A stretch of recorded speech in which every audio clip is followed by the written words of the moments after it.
Olá a todos, meu nome é Rodrigo, eu sou doutor em Engenharia Ambiental formado pela Universidade Federal de Santa Catarina e atualmente eu faço pós-doutorado no programa de pós-graduação em Engenharia Ambiental, também da UFSC. E hoje eu vou contar um pouco da história sobre a publicação de um dos meus artigos. O artigo em questão é sobre a investigação de efeitos toxicológicos de nanoestruturas de sílica amorfa com superfícies aminofuncionalizadas sobre células Vero. Esse artigo foi publicado na revista Chemosphere no ano de 2019. Para a realização dessa pesquisa e posterior publicação do artigo, a gente contou com diversos autores. Além de mim, tivemos a participação de uma aluna de intercâmbio da França, onde ela veio para o Brasil para aprender técnicas diferentes e também poder auxiliar nas nossas pesquisas, a Emeline Ferrari.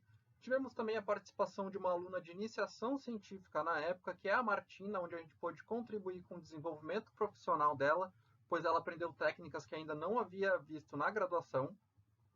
Participou também desse artigo a minha colega pesquisadora Renata Amanda Gonçalves e a pesquisadora Carmen e a professora Luciane, que são do Laboratório de Biologia Celular Vegetal da UFSC, além da minha co-orientadora de doutorado, a Denise, e o meu orientador e supervisor do Laboratório de Toxicologia Ambiental, o professor William Gerson Matias.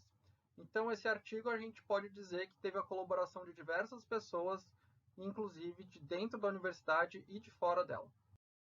E antes de falar propriamente do artigo em questão, é importante a gente entender de onde que ele veio, qual é o contexto em que ele estava inserido. O LabTox foi contemplado na chamada universal do CNPq com o projeto de pesquisa denominado Nanocompósitos para aplicação em nanofiltração de sais e de metais pesados de águas de abastecimento e efluentes. Desse projeto já havia saído um artigo científico em que foram sintetizadas duas formas diferentes de nanoestruturas de sílica, uma delas em formato de nanotubo e a outra em formato de nanosfera. A partir da continuação da pesquisa, a forma nanosférica foi selecionada para fazer parte do meu doutorado e para aplicarmos em membranas de nanofiltração e também entender um pouco mais sobre as características toxicológicas desse material. Então, o meu doutorado foi denominado como Avaliação Toxicológica de Nanomateriais de Sílica Aminofuncionalizados e Aplicação em Membranas de Nanofiltração, e o artigo que eu vou contar hoje faz parte, então, dos resultados obtidos nessa tese. E para a formulação dessa pesquisa foi importante realizar uma revisão bibliográfica sobre o tema, sendo que foi encontrado que a sílica é um composto em abundância na natureza na forma cristalina, que quando inalada está associado a alguns riscos ocupacionais, especialmente em exposições prolongadas, entre eles a silicose e alguns problemas renais.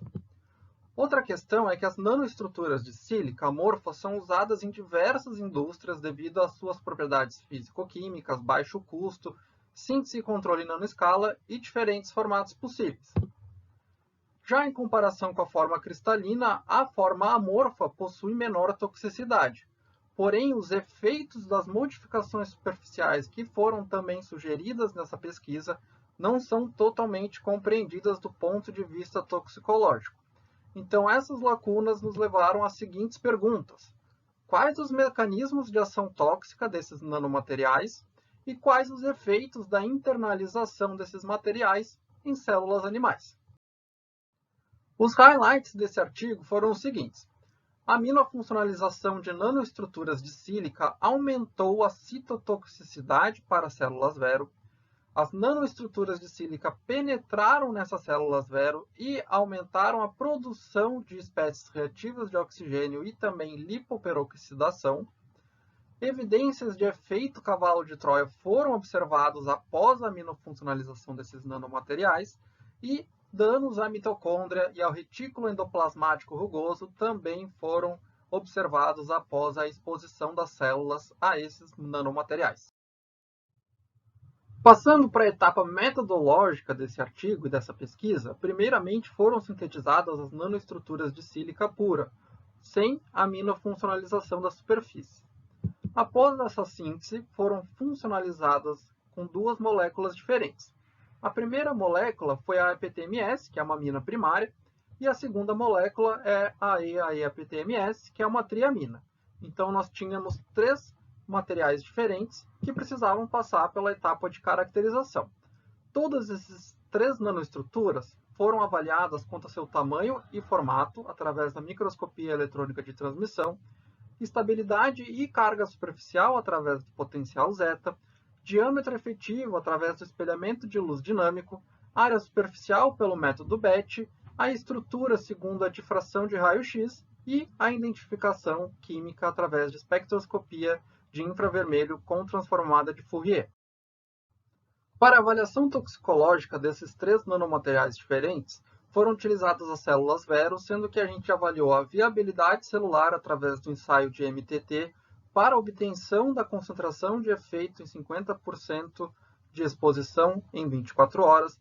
Também realizamos um ensaio de lipoperoxidação, onde foi medida a produção de malondialdeído por miligrama de proteína. Também avaliamos a produção de espécies reativas de oxigênio e a gente conseguiu observar alteração em algumas das organelas celulares através do emblocamento e microscopia eletrônica de transmissão. Como os principais resultados da caracterização, nós obtivemos que os diâmetros médios de todos os nanomateriais estavam abaixo de 100 nanômetros, todos eles possuíam uma superfície porosa e com fios de sílica que conectavam as partículas umas às outras. Também observamos que a aminofuncionalização foi confirmada através de diversas técnicas e a dispersão em meio de cultura celular promoveu maior aglomeração das partículas em relação à dispersão em água ultrapura, sendo que também houve aumento no diâmetro efetivo dessas partículas. Referente aos resultados da avaliação toxicológica, nós observamos que a ordem de citotoxicidade foi a seguinte. Em primeiro lugar, a partícula que havia sido aminofuncionalizada com a molécula triamina. Em seguida, a partícula que havia sido funcionalizada com a molécula que continha uma amina primária.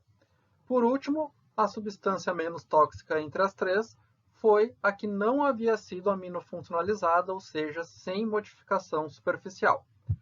Para as 3 partículas, nós observamos que houve sim lipoperoxidação via geração de espécies reativas de oxigênio. Porém, não houve diferença significativa nos níveis de MDA e de espécies reativas de oxigênio gerados após a exposição a concentrações diferentes de cada uma das partículas, o que nos leva a acreditar na hipótese do efeito cavalo de Troia. Pela microscopia eletrônica de transmissão realizada após o emblocamento das células expostas, nós observamos que houve internalização das partículas nas células e alteração nas membranas nucleares, mitocôndrias e retículos endoplasmáticos rugosos.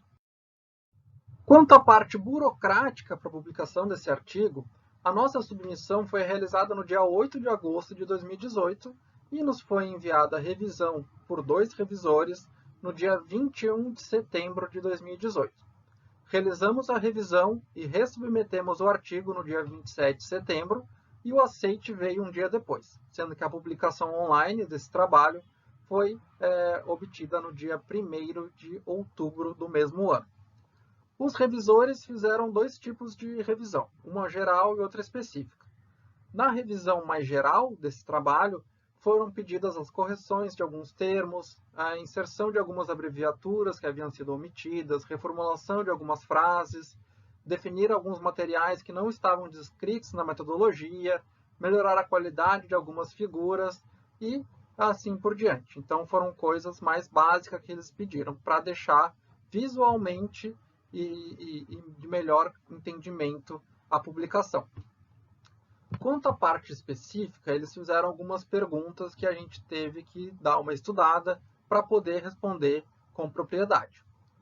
Uma delas foi o que os autores investigariam para confirmar a hipótese de aglomeração relacionada à diluição dos materiais no meio de cultura. Para responder essa pergunta, a gente inclusive realizou um ensaio que não estava incluído no manuscrito, que foi do diâmetro efetivo das partículas. Outra pergunta que nos foi solicitada foi para explicar a situação de menor estabilidade e menor área superficial resultarem em maior toxicidade, sendo que isso não é muito comum quando se trabalha com nanopartículas. O que a gente justificou nessa pergunta foi que a presença de moléculas funcionalizantes na superfície promoviam essa parte de aumento de toxicidade dos materiais, o que está relacionado à outra pergunta, que foi para explicar o efeito cavalo de Troia. O efeito cavalo de Troia, nós explicamos que as células identificam a molécula funcionalizante como algo bom para elas, então elas acabam tendo maior facilidade de internalizar as nanopartículas por conta dessa molécula que está revestindo as partículas, diferentemente da partícula que não havia sido modificada superficialmente, onde as células já identificavam aquilo como algum composto que poderia ser prejudicial a elas. E para finalizar esse vídeo, eu gostaria de agradecer a atenção de todo mundo que está assistindo. Se tiverem algumas dúvidas, podem entrar em contato comigo através do e-mail que está aqui no vídeo.